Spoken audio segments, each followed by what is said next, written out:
काल 20 सप्टेंबरला संध्याकाळी 6 वाजता अचानक भारताच्या लाईन ऑफ कंट्रोलवर कुपवाडा मधल्या नौगाम या गावी अचानक पाकिस्तानकडून फायरिंग सुरू झालं। 10 मे 2025 ला भारत आणि पाकिस्तानमध्ये 4 दिवसांचं युद्ध संपल्यानंतर एक शस्त्रसंधी झाली होती। या युद्धात भारतानं पाकिस्तानला धूळ चारली होती। या युद्धानंतर आज पहिल्यांदा भारत आणि पाकिस्तानच्या सीमेवर अशा पद्धतीचं फायरिंग झालेलं आहे। ज्यांनी 4 महिने हल्ला करायचं डेअरिंग केलं नाही त्यांना आताच हल्ला करायची हिंमत कशी झाली? भारतानं या हल्ल्याचं प्रत्युत्तर दिलंच, पण पाकिस्ताननं हा हल्ला मुळात केला तरी का? पाकिस्तानला एवढा जोर अचानक आताच का आला? आणि एकीकडे पाकिस्तान डोनाल्ड ट्रम्प यांच्या जीवावर किंवा अगदी मागच्या 4 दिवसात म्हणाल तर सौदी अरेबियाच्या जीवावर उड्या मारताना दिसत असला तरी ट्रम्प यांनी पाकिस्तानलाच 2 दिवसापूर्वी एक धक्का दिलाय बलुचिस्तानच्या मुद्द्यावर। तो काय आहे ते देखील पाहूया आजच्या या व्हिडिओमध्ये। मी आहे रणजित यादव आणि तुम्ही पाहताय द मराठी बाणा। मी वर म्हटलं तसं जम्मू काश्मीर मधल्या कुपवाडा जिल्ह्यातल्या नौगाम या गावात LOC वर पाकिस्तानकडून काल 4 राऊंड फायर करण्यात आले। पण पाकिस्ताननं 4 राऊंड फायर केले म्हणून भारतानं देखील मग प्रत्युत्तरात 4च राऊंड फायर केले नाहीत, भारतानं 20 राऊंड फायर केले। पाकिस्तानच्या सैन्यावर अशा प्रकारचा हल्ला भारतानं या अगोदर अचानकपणे कधीच केला नव्हता। मग भारतानं उत्तर दिल्यानंतर पाकिस्ताननं पुन्हा फायर करायचं डेअरिंग केलं नाही। मग भारत आणि पाकिस्तानमध्ये 10 मे 2025 ला जी सीज फायर झालं होतं, जी शस्त्रसंधी झाली होती, त्या शस्त्रसंधीचं हे व्हायोलेशन आहे काय? तर टेक्निकली याला शस्त्रसंधीचं व्हायोलेशन किंवा उल्लंघन असं म्हणता येत नाही।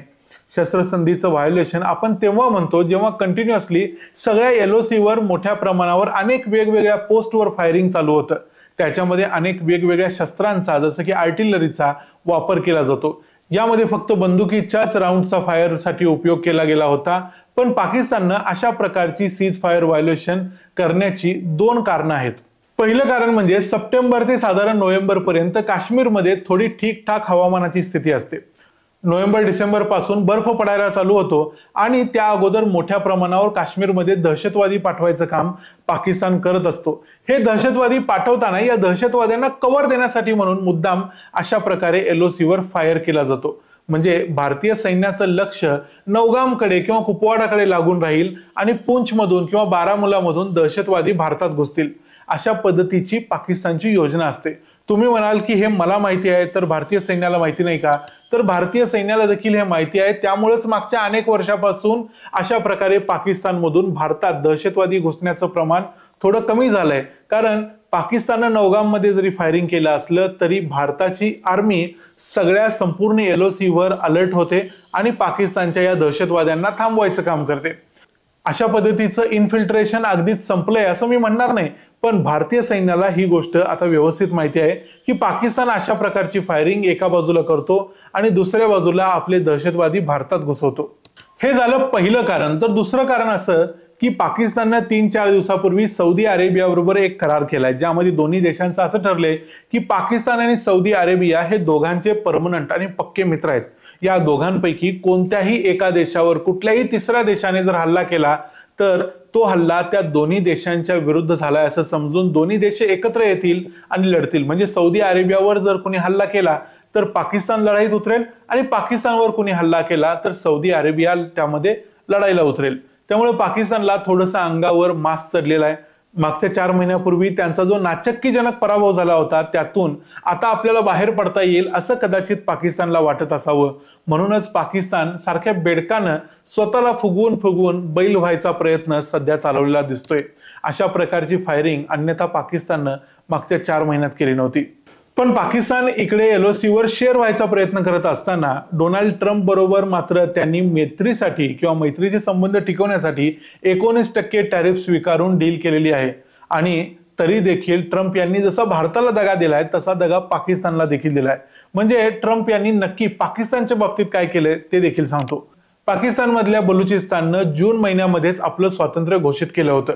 बलुचिस्तानमध्ये बलोच लिबरेशन आर्मी आणि इतर काही संघटना बलुचिस्तानच्या स्वातंत्र्यासाठी लढत आहेत हे आपल्याला माहितीच आहे। पाकिस्तानचे लष्कर प्रमुख असीम मुनीर डोनाल्ड ट्रम्प यांच्याकडे त्यांच्या व्हाईट हाऊसमध्ये जेव्हा जेवायला गेले होते त्यावेळी असीम मुनीर यांनी तिथं रडगाणं गायलं होतं की बलोच लिबरेशन आर्मी ही दहशतवादी संघटना आहे आणि या दहशतवादी संघटनेला भारताचा पाठिंबा आहे.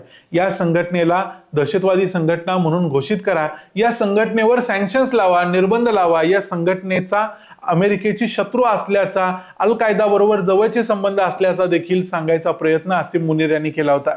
याला ट्रम्प यांनी त्यावेळी तयारी दर्शवली होती, पण त्यावेळेला ट्रम्प यांच्या समोरचे प्रश्न वेगळे होते. त्यांना इराणचा प्रश्न महत्त्वाचा होता आणि त्यासाठी त्यांना पाकिस्तानची गरज होती, पण आता तो प्रश्न सुटलेला आहे. ट्रम्प यांनी मग बलुचिस्तान लिबरेशन आर्मीला परदेशी दहशतवादी संघटना असं घोषित केलं होतं. आता पाकिस्तानचं म्हणणं होतं की संयुक्त राष्ट्रांनी देखील बलुचिस्तान लिबरेशन आर्मीला दहशतवादी संघटना म्हणून घोषित करावं. एकदा संयुक्त राष्ट्रानं अशा प्रकारचे निर्बंध घातले तर भारताची ही अडचण झाली असती, कारण संयुक्त राष्ट्राचे सर्व सदस्य जे असतात त्या सर्वांनी त्या संघटनेला दहशतवादी मानणं हे बंधनकारक होऊन बसतं. भारत उघडपणे किंवा अंतर्गत पद्धतीनं बलुचिस्तानला मदत करू शकला नसता आणि बलुचिस्तानमधल्या स्वातंत्र्यवादी नेत्यांना जगभर कुठेही फिरता आलं नसतं.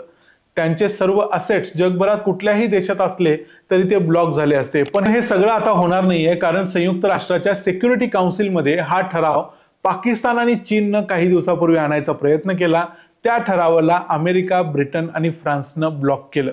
म्हणजे संयुक्त राष्ट्राच्या 5 पैकी 3 सदस्यांनी या ठरावाला ब्लॉक केलं. संयुक्त राष्ट्राच्या दहशतवादी संघटनांच्या या यादीमध्ये आता बलोच लिबरेशन आर्मी किंवा मजीद ब्रिगेड या 2 दहशतवादी संघटना असणार नाहीत.